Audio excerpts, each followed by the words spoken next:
Quand recevoir le sacrement des malades? Pendant longtemps, on a pensé que le sacrement des malades est pour ceux qui vont mourir. Il n'y a pas de sacrement pour la mort. Les sacrements donnent la vie de Dieu. Ils sont l'action de Dieu dans la vie de l'homme.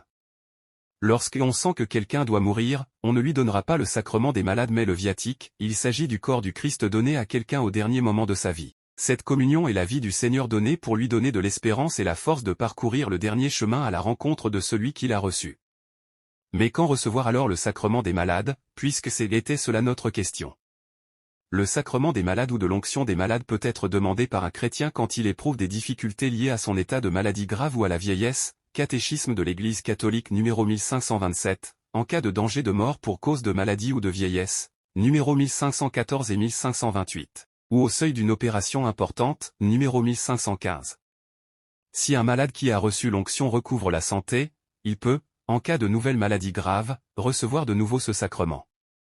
Au cours de la même maladie, ce sacrement peut être réitéré si la maladie s'aggrave, numéro 1515.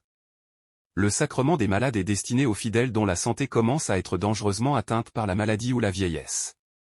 Le sacrement peut être reçu au moment où l'on apprend que la maladie est incurable et qu'elle va s'installer comme un état plus ou moins permanent. Demander au prêtre de venir prier pour un malade est différent de lui demander un sacrement des malades.